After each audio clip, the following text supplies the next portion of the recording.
Time Travel Tomfoolery featuring Ted. In this chapter, I'll go over one of the most disturbing and nightmarish abduction testimonies out there from my fellow brother in Christ, Ted Rice. He is an OG in uncovering deception from Space Brothers, a true icon and adorable old man. But his life experiences are less than adorable. So if you are a woman or a bedwetter, I forbid you from entering this chapter. I banish thee. Go on.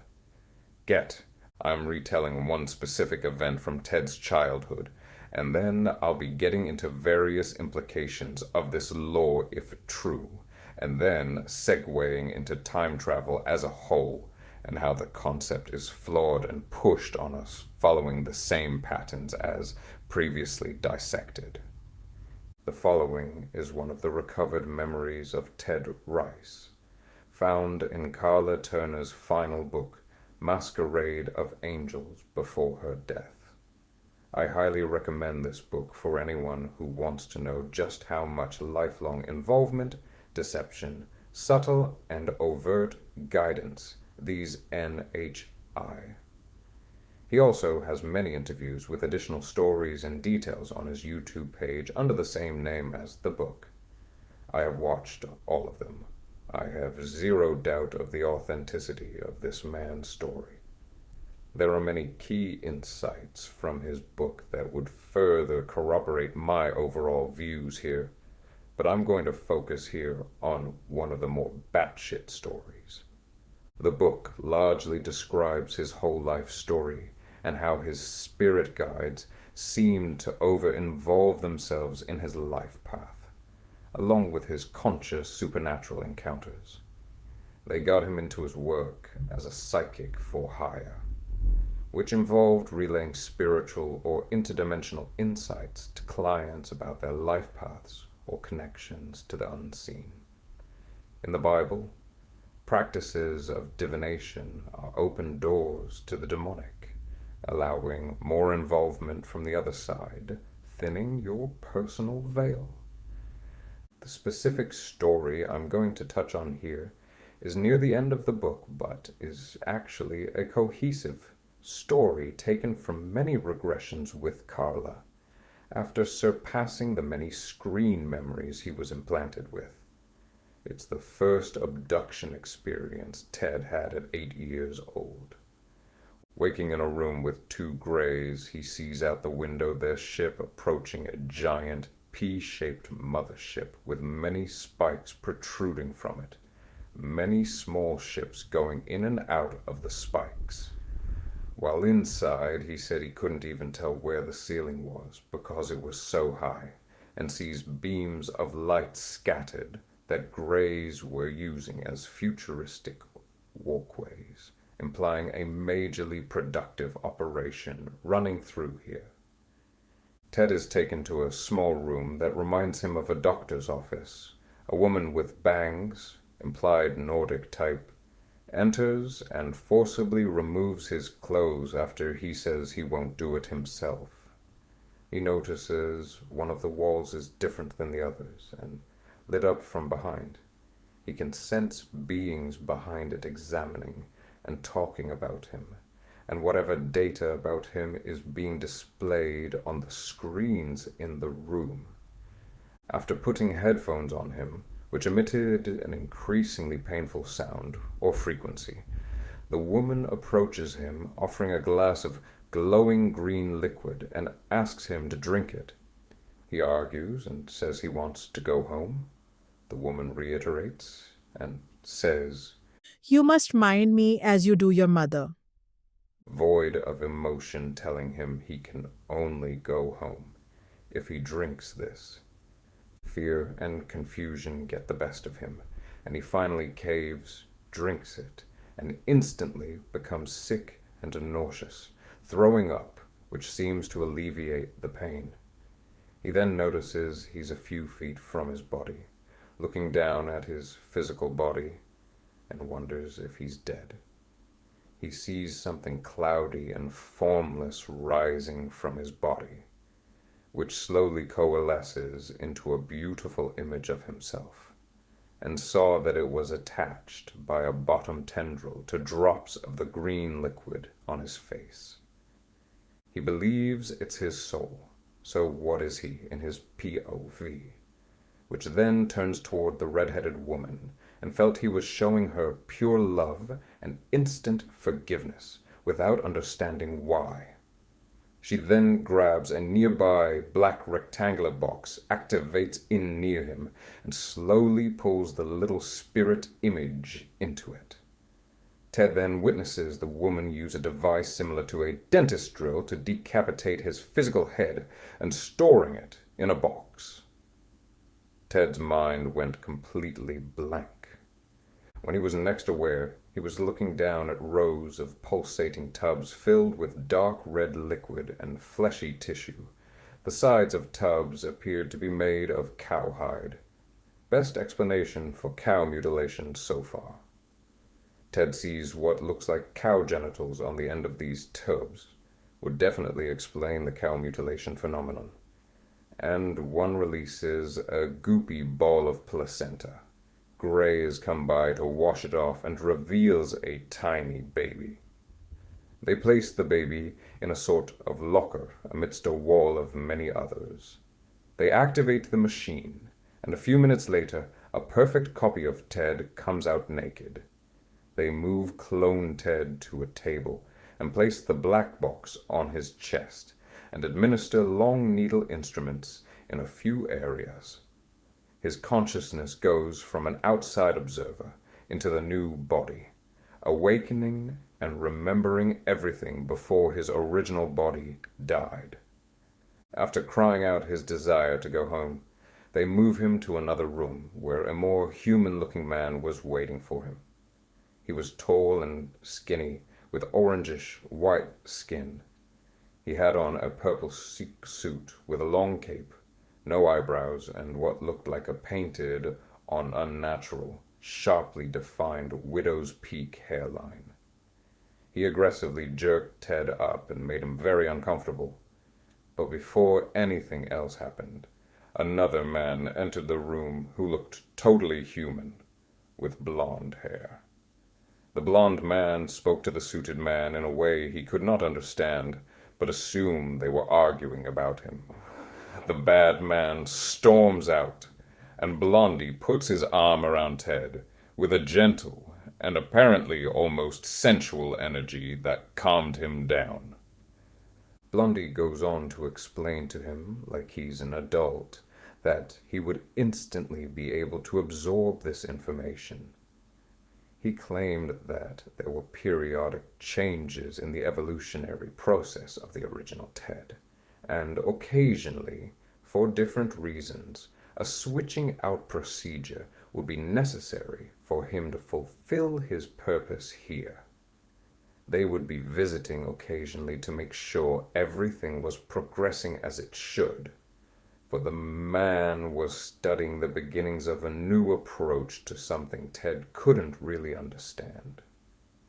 He was told his mother went through the same process, and that the genealogical structure of both his parents was being used, along with something else. He was made to understand that he was involved in this experiment for the continuity of life, in some way involved in the final stages of growth. The man then leads Ted into a large auditorium onto the stage in front of a combination of spectators watching him. Many more greys, numerous animals, and a few creatures he's never seen before, later describing mantis beings, and even Bigfoot. 2 other naked children are escorted on stage by the red-headed woman. And as if he's Mufasa in the motherfucking Lion King, Blondie lifts this poor homie up for the crowd, as well as the other 2 children. The crowd seems pleased with whatever the fuck is happening. Blondie addresses the audience, talking about future generations. On a screen behind them, images flash of the before and after products of the procedure. He explains to the audience that these children are the beginning of products of future generations on Earth. After having very reasonable violent reactions to these resurfaced memories, he tells Barbara this explains why, after that event, he was sick for a long time and got some childhood diseases that he already before, implying a reset of the immune system to its original state. For weeks, his mom would give him cold baths because he felt like his insides were burning up. The implications of this story are pretty far-reaching. I'll try to break down the most important elements of this. Implications for bloodlines.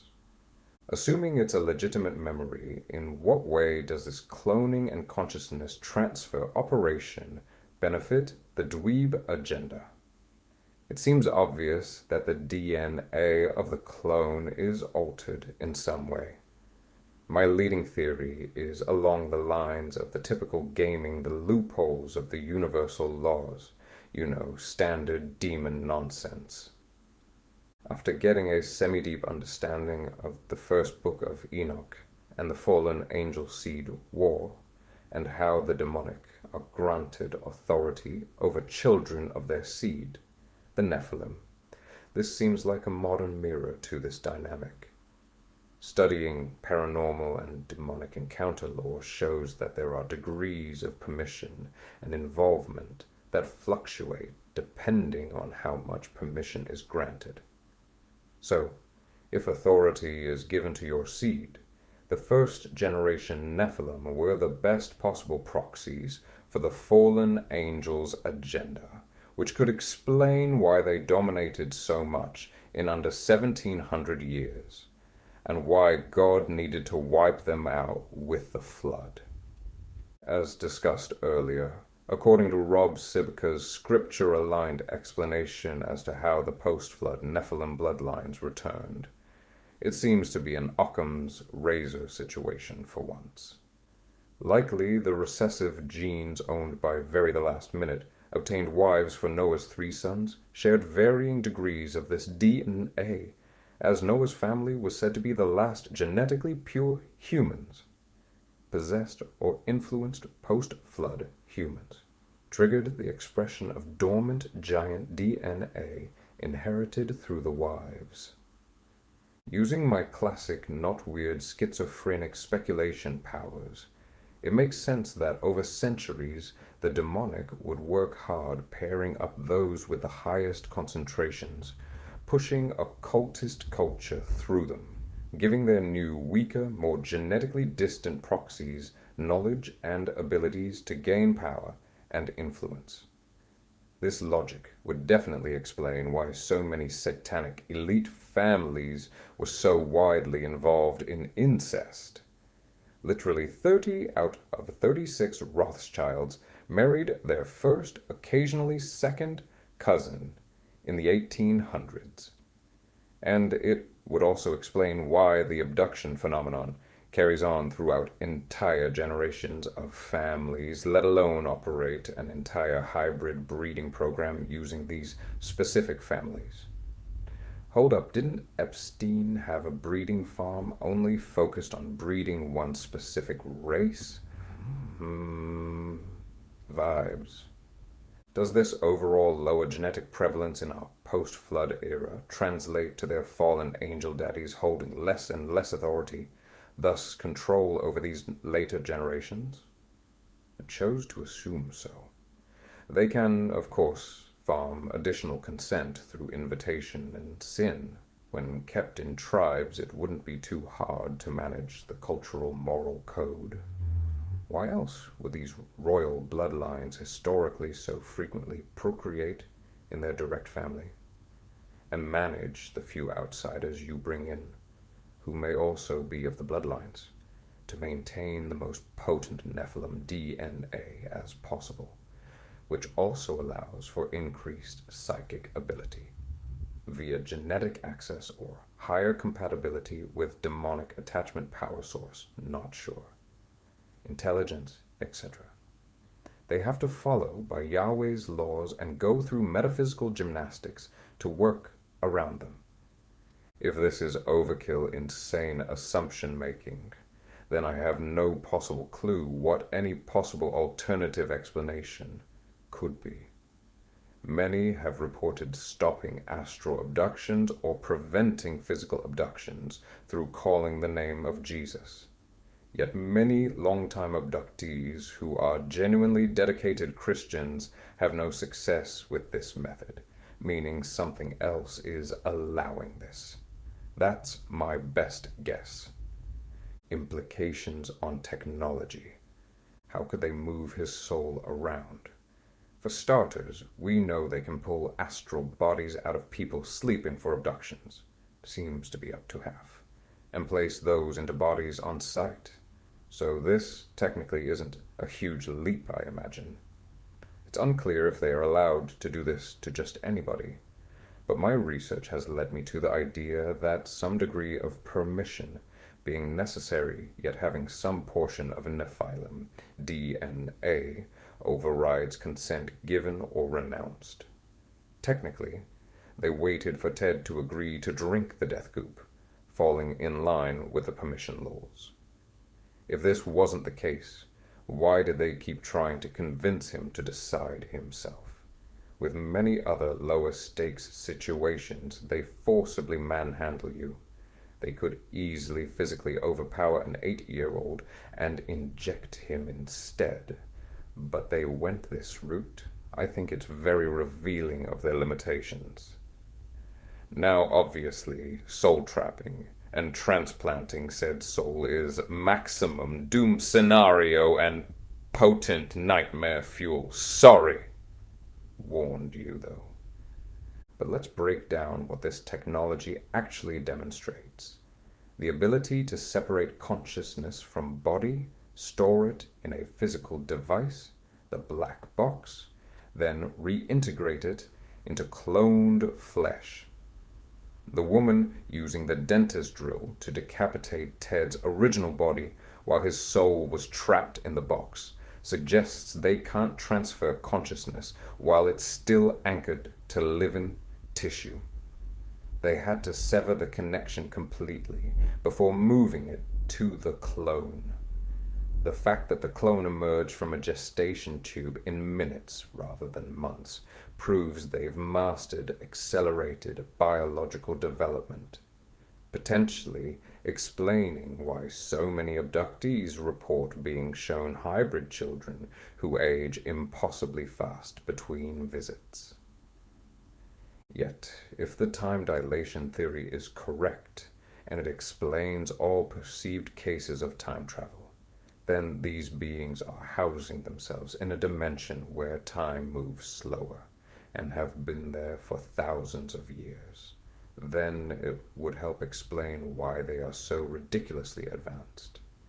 Yes, they are accessing knowledge of the universe from fallen angels, but to advance and build the infrastructure required to carry out this gargantuan operation seems to seem much more feasible when you factor in the concept of them having access to much more time to develop their technocratic empire via these other dimension/tech, allowing them to progress exponentially.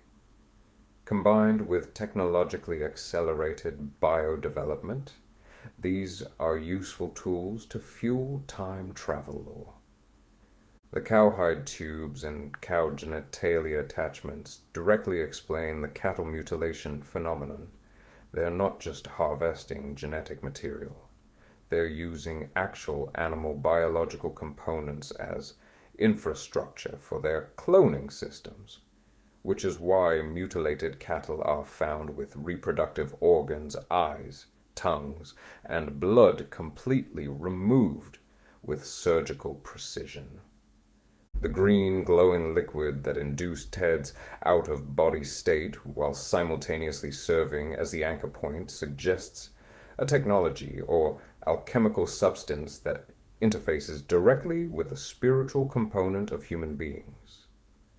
This isn't just neurochemical manipulation like DMT. This is something that can physically interact with non-physical consciousness, making it visible tangible, and transportable. The fact that Ted's soul form immediately felt pure love and instant forgiveness toward his abuser the moment it separated from his body hints at why this procedure might be strategically valuable beyond just cloning. The disembodied soul, stripped of ego defense mechanisms, becomes instantly compliant and emotionally bonded to captors. This could explain why so many abductees develop Stockholm Syndrome toward their abductors, interpreting trauma as spiritual love. If entities are routinely separating people's souls during procedures and exposing them to this chemically induced unconditional acceptance state, they're literally programming emotional attachment at the subconscious level that persists after reintegration, the darkest form of consent harvesting. Speculative, of course. Another freaky-deaky implication is what this means for the mark of the beast, an end times deception. If demons possess technology to trap human souls in physical containers, transfer them between bodies, and create perfect clones that retain all memories and personality, then they have the infrastructure to offer exactly what transhumanists and life extension enthusiasts desperately want: immortality through consciousness transfer.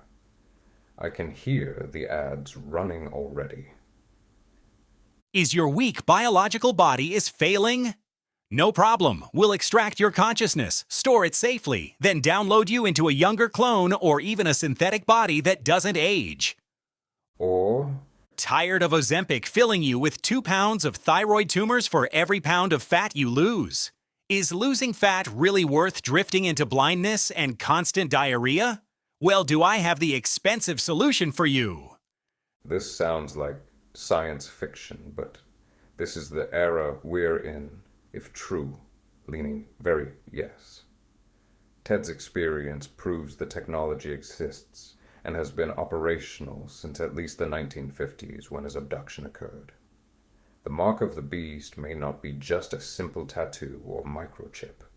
It could also be the consent form you sign authorizing consciousness backup and transfer services, offered by the alien benefactors who reveal themselves during the false disclosure, promising to save humanity from death through their advanced biotechnology.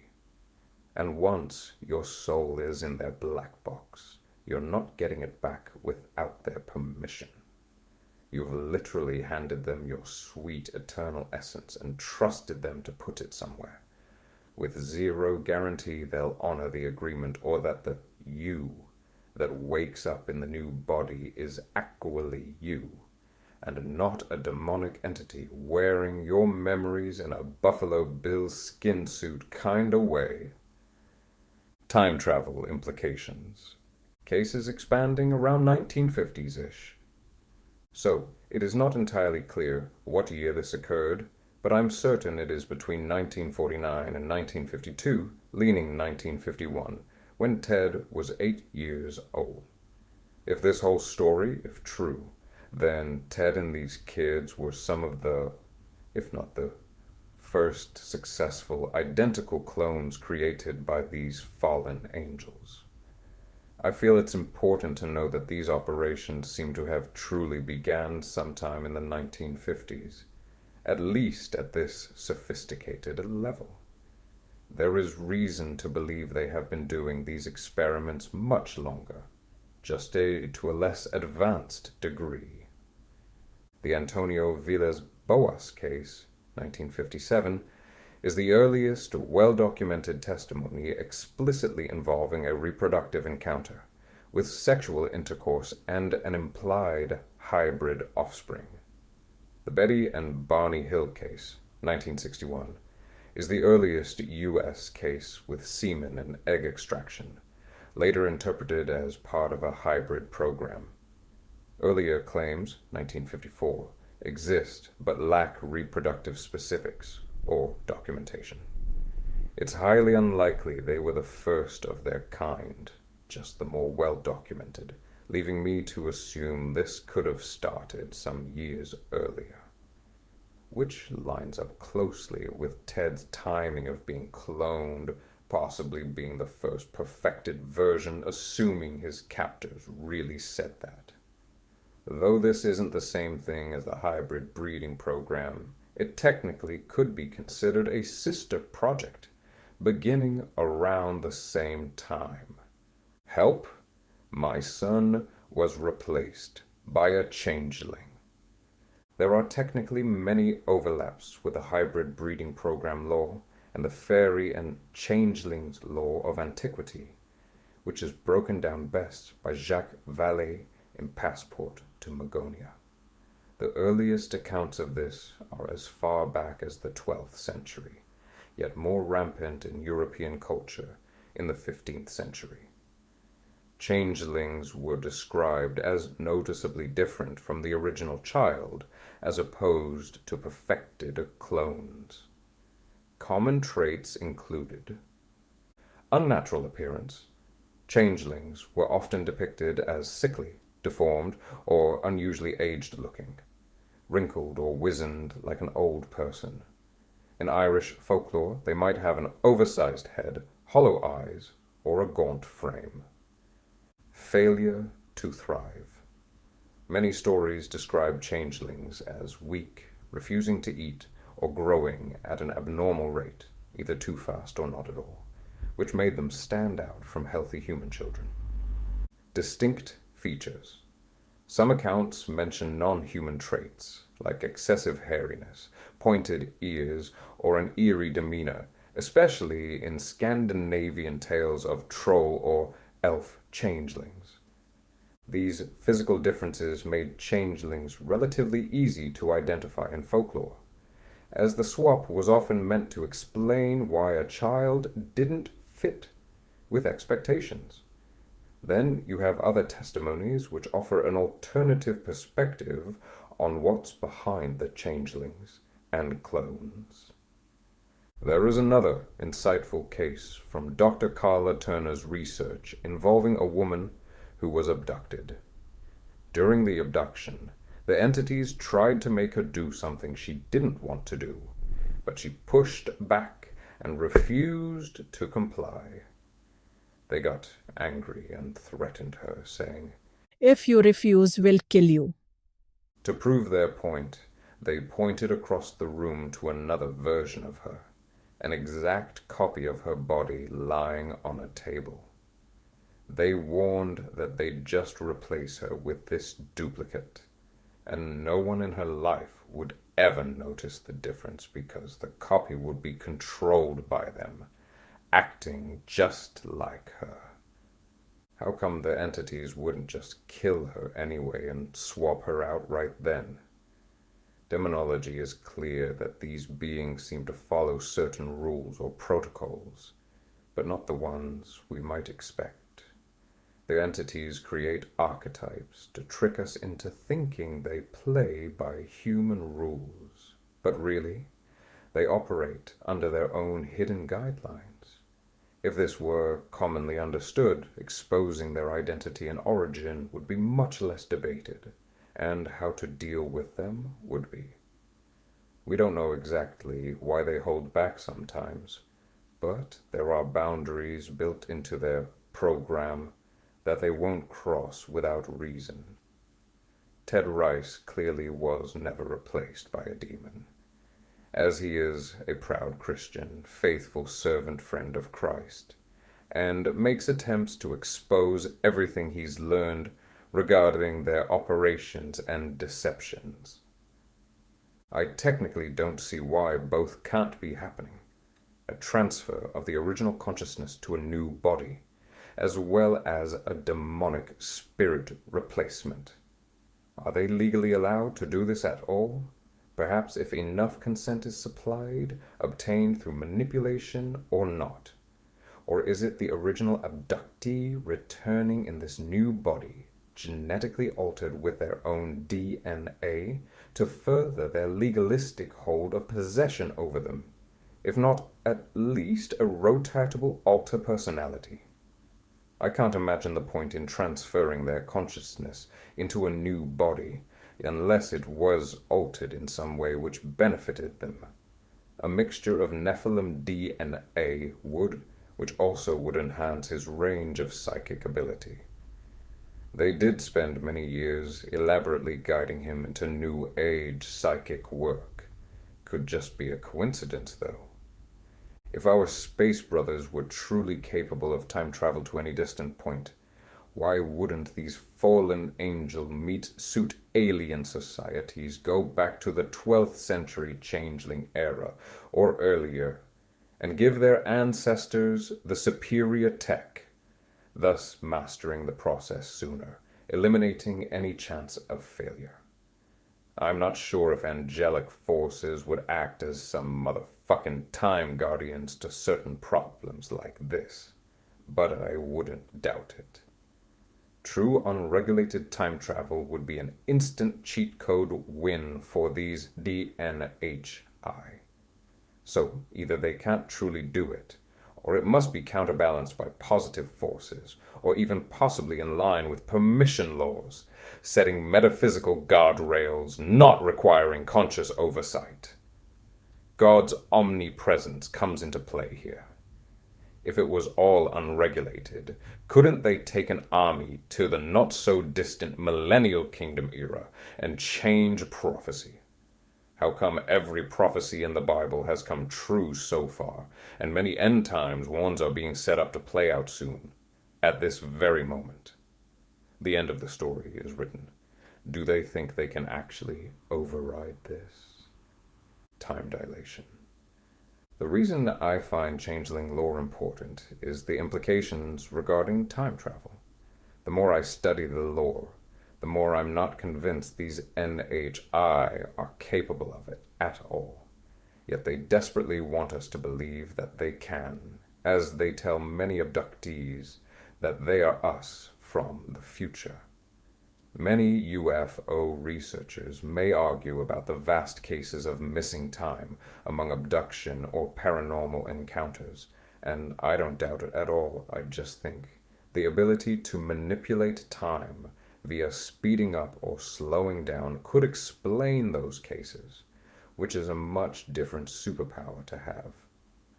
In Michael Master's book, The Extratempestual Model, he lays out many testimonies to support the future humans trying to protect themselves from genetic bottlenecks theory, which they want us to believe. And some of it is very ignorant to deception tactics, such as him claiming to believe screen memories are meant to protect us from unintentional trauma, while other moments are very insightful. Yet many stories show an undeniable ability of time dilation. Masters draws on theoretical physics, where time dilation occurs near strong gravitational fields or at high speeds. He speculates that HI's craft use technology to create similar effects, allowing them to control time locally without necessarily traveling through it. In theory, extreme gravitational or electromagnetic fields could influence time perception or even local time flow, based on principles from general relativity. If these beings possess technology capable of manipulating such fields, they could create localized time dilation effects. For example, a strong gravitational field or a technological mimic could make time pass slower for the abductee relative to the outside world, explaining why hours might feel like days or vice versa. One story in Master's book of Lydia Jones in 1979 relays a time when she sees and attempts to run away from a UFO, which starts moving alongside her. While running in this field of grass, the grass is rapidly growing from a few inches to almost 6 feet in height, while it was also being pushed down by strong force from above. In the Travis Walton case, 15 years after the abduction, it was discovered that the trees nearest to where the UFO hovered had been producing wood fiber at 36 times the rate it had in the 85 years before that. A complete core sampling revealed that this thickened growth was only on the side facing the location of the UFO. There was also a neurological manipulation explanation, or accompanying factor at least. Advanced beings could manipulate an abductee's brain to alter time perception, creating a sense of missing time. This could involve inducing trance-like states, memory suppression, or altered consciousness, similar to hypnosis or certain psychoactive drugs. For example, abductees might perceive hours of interaction while only minutes pass, or vice versa, due to memory gaps or fabricated experiences. Then you have many testimonies of astral travelers report going to other realms and commonly experiencing time dilation, dream rules essentially, though not the same as time travel. These other realms seem to offer a different relation to time than our dimension and can be technologically manipulated. Wow. Can I have your skincare routine? A key reason for Master's belief in the time travel capabilities is that many report lifelong encounters with these beings and claim that they will see the exact same being at different points over many decades, never aging at all. We are aware of their hybridization and cloning capabilities. They have the technology to maintain the appearance of youth at all times. In this case, I refer mainly to Nordics, as Greys look perpetually old and gross but also not sexy. Regarding the Nordics, who like to call themselves Pleiadians in channeled lore, and when describing themselves to abductees, they say they live anywhere between 1,000 and 10,000 Earth years. They claim to physically age until around 30, and maintain that look until the end of their lives. They attribute this ability to advanced technology, genetic engineering, or a higher dimensional existence that slows or halts aging.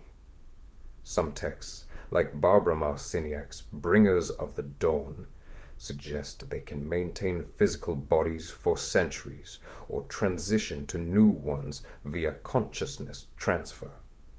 So, even if this all was true, it wouldn't be evidence of time travel, because they appear the same age for hundreds or thousands of years. A few decades would of course show no perceivable aging. So, it seems, regardless of what's true, they want you to believe they live this long.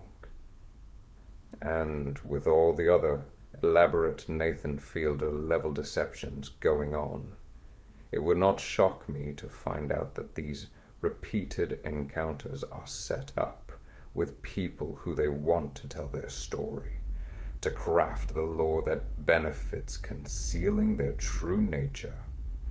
Space Brothers trick woman for good PR.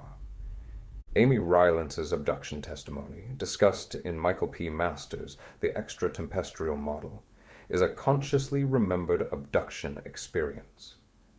This was not recovered from a regression, nor did it come in waves. She specifically claims to have full waking consciousness during the whole event. To me, that screams Patsy, who they felt they could use to create a story with specific implications. This is different than the handful of abductees who wake up momentarily from a zombified state before quickly being put under their spell again, technologically or psychically. Rylance claims to have 7 full days of unaffected memories. Her friends witnessed the abduction and were not mind-wiped. The aliens drop Rylance off 500 miles away because it wasn't safe for them to be closer. Friends stayed there waiting. Rylance called from her drop-off point around 90 minutes post-abduction. but was gone for what she perceived as 7 days. Rylance dealt primarily with hybrids, claims the aliens were very nice and respectful. If you have even mild knowledge of abduction lore, you know much of this is unheard of. For starters, if they can time travel and erase memories/dim consciousness, why not just travel back to the moment of the abduction and freeze/dim the homies so you don't need to drop her off ridiculously far away? With someone who will remember everything, drawing substantially more attention, or do literally anything else. This is beyond sloppy if accidental, to the point where it only makes sense as an intentional psyop. Using a clearly donkey-brained, trusting woman, and allowing witnesses dropping her off a comedically far distance. It's impossible to travel 500 miles in 90 minutes without a plane or craft, so this seems like an obviously catered and crafted event. Very good PR for them. They can time travel. They look like us. They are nice and cordial. Masters takes the whole story at face value as it affirms his theory, and his theories just happen to align with exactly what our space brothers tell us. Literal self-fulfilling prophecy. Scripture provides no evidence that demons or fallen angels possess genuine precognitive abilities. What our dimensional neighbors do possess is a vast observational collection of data and understanding across thousands of years of human behavior, coordination across spiritual hierarchies to execute long-term plans, and the ability to exploit consent/permission to orchestrate outcomes they then present as prophesied. When someone seeks divination, whether through psychic readings, tarot, astrology, or channeled future visions, they commit the sin explicitly forbidden in Deuteronomy 18:10-12, which opens spiritual doors through voluntary consent that demons exploit to actively engineer the predicted outcomes. The mechanism works as spiritual manipulation disguised as prediction. A psychic, channeling a familiar spirit, sees your future involving relationship turmoil, career changes, or health crises.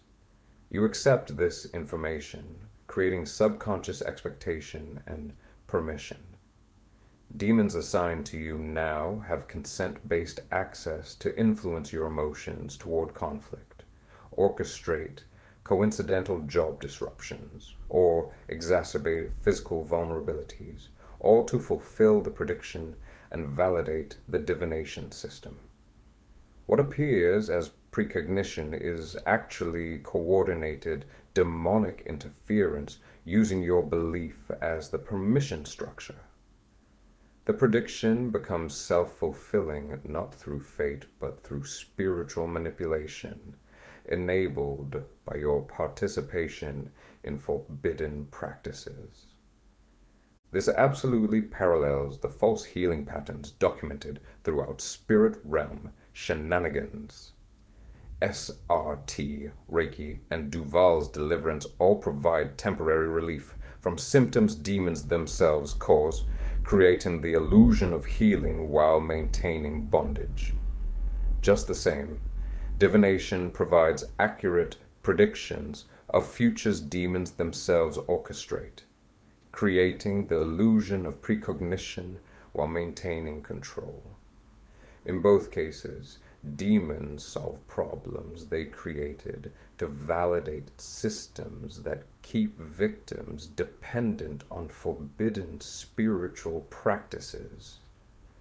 Pre-programming is exploitation of God's permission-based architecture. Pre-programming through media extends the individual consent model to collective permission structures. When science fiction, movies, news media, and conspiracy theories saturate public consciousness with specific narratives, whether it's pandemics, economic collapse, alien disclosure, technological singularity, and societal breakdown. They function as mass divination rituals, creating widespread subconscious acceptance of these potential futures. This collective belief operates as permission at scale, enabling demonic coordination to manifest these realities through orchestrated crises, coordinated deceptions, and strategic manipulation of any sector relevant to their increased jurisdiction. This isn't metaphysical manifestation or revelation of the method, the New Age cover story, but rather God's permission-based architecture, where spiritual authority operates through consent. Satan needed permission to test Job. Demons asked Jesus for permission to enter swine. The Antichrist will receive authority only because humanity worships him voluntarily. Throughout Scripture, demonic activity operates within boundaries of permission, whether individual or collective. Nations under judgment for corporate sin. The predictive programming becomes reality not through mystical manifestation, but through exploited permission structures in God's moral universe, where consent matters spiritually. Daniel 10. Spatial restrictions on spiritual beings. Daniel 10, 2-14 provides clear biblical evidence against demonic time travel capabilities. Daniel fasted and prayed for 21 days before receiving angelic response. The angel explains, "From the first day that you set your heart to understand and humbled yourself before your God, your words have been heard, and I have come because of your words. The prince of the kingdom of Persia withstood me 21 days, but Michael, one of the chief princes, came to help me." This passage quickly reveals multiple truths about spiritual warfare. Angels and demons operate with spatial limitations. The messenger angel was withstood by the demonic prince of Persia, requiring Michael's intervention to break through. This shows spiritual beings engage in real-time conflict with geographic/dimensional constraints. If the angel could time travel, why would he not just arrive at Daniel's location before his smackdown with the Persian prince, or after he beat his metaphysical ass, disregarding the delay entirely? The 21-day battle proves angels operate within temporal sequence, experiencing before/during/after, just as we do, though likely at different scales or with different perception. This also proves that God allows spiritual conflict to unfold temporally. The angel was heard from the first day, meaning God received Daniel's prayer immediately, yet permitted a 21-day spiritual battle before allowing the message through. This demonstrates God's sovereignty over spiritual warfare within time, not outside it. If angels possessed time manipulation abilities, God would have no reason to allow delays. He could simply authorize temporal bypass, you sci-fi munching fools. The fact that Michael needed to come help, requiring travel, time, and engagement, proves even archangels operate within some degree of linear and structured time. This also acts as additional evidence of how demonic entities hold territorial influence. The Prince of Persia held enough authority over that spiritual region to resist a messenger angel for 3 weeks. This suggests demonic power operates through assigned jurisdictions, territories, nations, cultural systems, rather than omnipresent manipulation or time-traveling interference. If demons could time travel, the Prince of Persia would have known about Daniel's prayer before Daniel prayed and prevented the angelic response before it was dispatched. The reactive resistance proves demons operate in sequence, responding to events as they unfold rather than preemptively manipulating timelines. What an obnoxious and retarded universe it would be if the winner was purely based on which entity was more willing to continuously travel back in time to the furthest point in a gay-ass time war. It would render free will pretty meaningless. Have you seen how shitty these time travel movies are? Also, if wholesome, cool guy angels serving God's team had spatial temporal constraints, why would God grant time travel abilities to rebellious dickhead fallen angels? This authority would make demonic entities more powerful than loyal angels in a highly overpowering way, which contradicts God's justice and the hierarchy Scripture describes. Moral causality greater than manifestation. The New Age concept of manifestation, that consciousness directly creates physical reality through focused intention, is another demonic counterfeit of biblical truth. What Scripture actually teaches is moral causality operating through spiritual laws. Do not be deceived. God is not mocked. For whatever one sows, that will he also reap. This isn't metaphysical manifestation, but cause and effect through spiritual principles where sin opens doors to demonic access. Permission. Righteousness establishes divine protection, boundaries, and faith activates God's promises, covenant relationship. When New Agers claim you create your reality with your thoughts, they're attributing to human consciousness what belongs to God's sovereign design. What's actually happening is belief affects behavior, which produces natural consequences. Sin grants demonic permission, which demons exploit to orchestrate outcomes, and faith accesses divine intervention, which God honors according to his will. This explains why occult practices work, not because practitioners possess inherent power, but because engaging forbidden practices grants demons permission to produce signs and wonders that validate the system. Quantum entanglement, the scientific phenomenon, and manifestation, the New Age doctrine, are both misappropriations of God's intelligent design. When pagans call it these adjacent names with adjacent implications, they're removing God from his own creation and attributing his mechanisms to creation itself, the ultimate idolatry. This choose-your-own-adventure universe isn't structured by fatalism, predetermined outcomes, or pure chaos, anything goes, but a structured universe of cosmic law where actions have spiritual consequences. The massively fucked free will we were all blessed with has led to a complex situation requiring divine wisdom to balance justly. Every human makes choices that open or close spiritual doors, affecting not just themselves, but families, generational blessings/curses, communities, corporate sin/righteousness, and whole nations.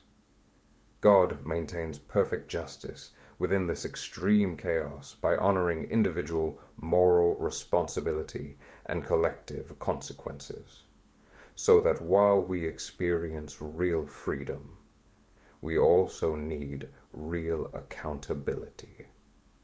The protection against this system is biblical obedience. Avoid all divination. Renounce occult involvement. Block demonic schemes through equipping yourself with the shiny spiritual armor. And most of all, trust that the Most High Homie has got your back, brother man.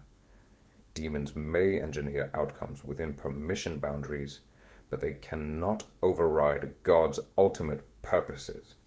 Believers who walk in obedience remain mostly protected from manipulation. You need to have radical faith and confidence that no weapon formed against you shall prosper, my dude! Book of Enoch and Temporal Judgment.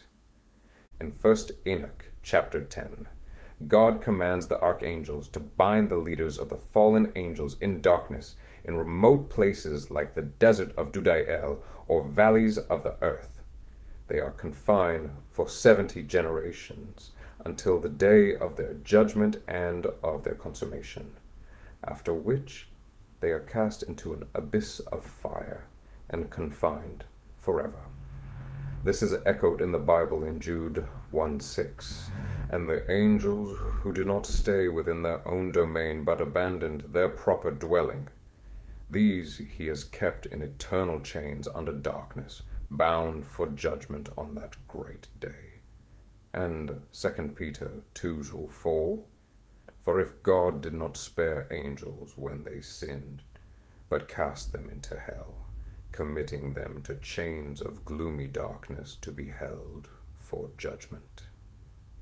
In chapters 15 to 16, the giants born from the forbidden union of watchers and human women are destroyed in mutual conflict or the flood.